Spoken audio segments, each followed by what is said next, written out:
We start off with the bond yield breakdown. The 10-year near its lowest levels of 2019, breaking below 2.4% after weak economic data in China and disappointing retail sales here at home.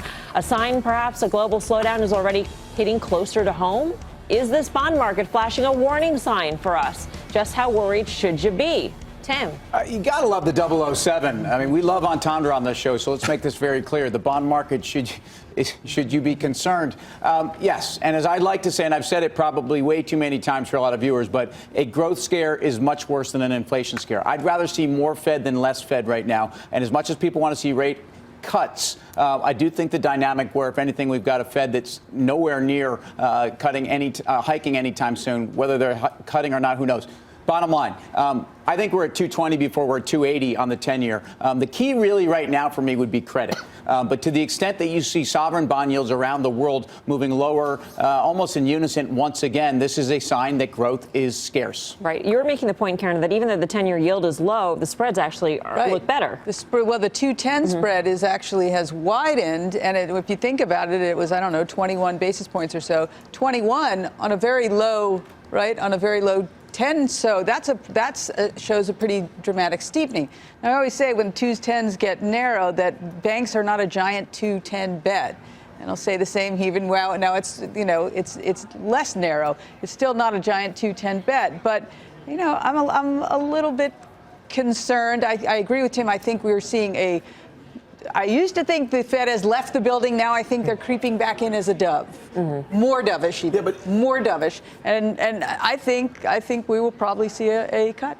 Isn't the 210 spread telling you something different? The 2 is more reflective of maybe where our central bank is. When you look at where the Fed they funds control rate the short end. And then when you look at the 10-year, it's more reflective of, I guess, market participants' view of growth. So when I think about this, and you just mentioned this, Tim, growth scares are the scary sort of thing. I go back to 2015 when we were in a situation where we were worried about the Chinese devaluing the currency. Yep. We were worrying about Chinese global growth. Where was the dollar back then? The Dixie was about the same place it is right now. Crude was about the same place right now. Actually, rates in 2015 were right around 2.5 on their way down to 1.6 the next year or so. And I think it's really important to remember that the S&P 500 went to like 1,800 in that period, that double bottom that we had in the summer, fall of 15 into 16, that sort of thing. So, there seems to be a very big disconnect right now between the credit and the equity markets. The equity market's just a few percent from all-time highs, given what rates are telling us, to me, is a bit troubling. And you side with what the bond market is telling us. I do, because it's such a massive market, and it's much more massive than, and I think it's also important to remember real quickly that, you can make whatever excuses for the V-bottom that we had in December, but we are up 20-some% from there, and people did not see an S&P 500 at 2350 at any point in 2018, and they did. They had it at the I think the biggest concern I have right now is looking at this are we at the low, or do we see a little bit further down? I know one of you guys mentioned at the low on the yield. I said 220 before 280. Yeah. Right. I'm the guy. And I almost wonder, is it 2%? I mean, I'm looking at the lower. I do. And is that a problem for your view on the equity markets? It is a definite headache for the equity markets, and that's why I think you got to be extremely selective, because it seems like until we start to see that change, Mel, that seems to be something that definitely is a headwind, I think, right now in terms of the equity markets forward from here. Yeah. I mean, the big thing this morning also was negative on German bonds, and that really impacted also the trade in the 10-year yield. So part of it, obviously, is what's going on elsewhere in the globe. And so I guess that really brings us back to this question of, is there a global slowdown going on right now as we witness weaker than expected retail sales data and industrial production data out of China?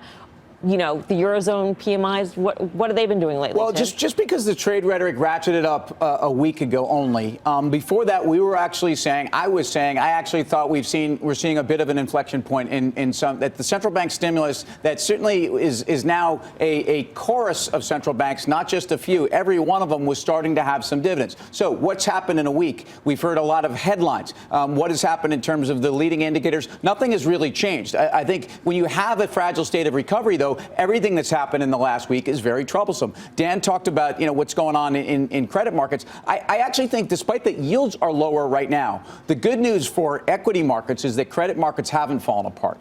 Yes, the HYG and the JNK, if you want to look at those two ETFs, that's measuring high yield. Very, very important. We've talked about it on this show. Look, about a week ago, the Fed came out with their financial conditions report, and they talked about how the leveraged loan index and that leveraged loans in this country have gone up almost 20% year over year. If you start to see U.S. growth go 1%-ish or south of that, people are going to be very concerned, not about high yield. They're going to be concerned about the biggest part of the credit market, which is basically triple B, and that's a problem. Right. So triple B falling into junk, being demoted off an index into another index. Would be devastating. That would cause massive disruption. Yeah, right. We haven't seen that at all yet, but things can change really quickly in the credit markets. We know.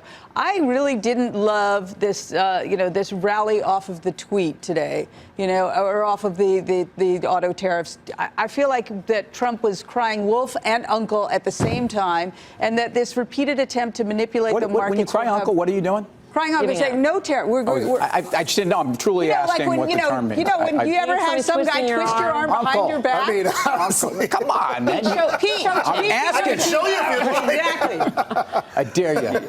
And so I hate that. I feel like, that I'm not opposed to the general play hardball with China. I'm opposed to the seeming lack of any, strategy that's thought out several steps in advance as opposed to a very reactionary one. I hate that for the market. It reminds me of, Elon Musk putting out targets of production or profitability or whatever it is, and those having less and less impact because they're less and less meaningful. Mm-hmm. So I don't like that we're in that right now. Does it buy us time, though? I mean, the way I viewed it was the president's going out there, and this is one more issue on top of everything else that's going on. This is one more issue, right? So the president's buying 6 months of time, is the way I viewed it. And the market's like that, because how long do we think this trade war or skirmish or whatever word you want to put on this, how long is this going to last? Is it going to be another? Right. I mean, or hopefully not that long. I hear what you're saying about him buying time. I get that. But if you're a CEO and you've got decisions to make about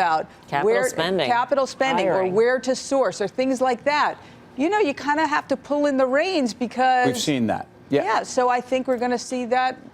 I don't even think we've really started to see it. No, we heard a little bit about it from Macy's today. We're going to see more of it. I don't love that. I agree. So my point is that if you think about where we went from March to June of last year, that's really the stick that was stuck in the bicycle spokes of the global market that led to where we got to in the fall, where people were very concerned. Oh, and by the way, the Fed seemed to be more aggressive on hiking, and then you had October through December. What do we do now then, Pete? Well, volatility is still pretty low. Yeah, that's exactly where I was going. We have incredible volume right now, Mel, in terms of the derivative markets. I mean, Dan can speak to this as well, but we're averaging about 19 million a day this year. Actually, in the month of May so far, we're averaging 23 million a day. So it's an amazing number right now. We see volume is there, but you look at volatility.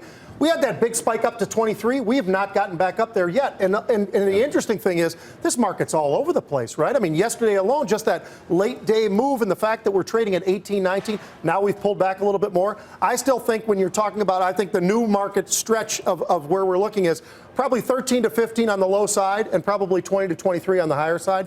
We're back to that area where I think it's okay to start buying again. I know Karen and I were talking about this last week. You were talking about all that volatility you owned.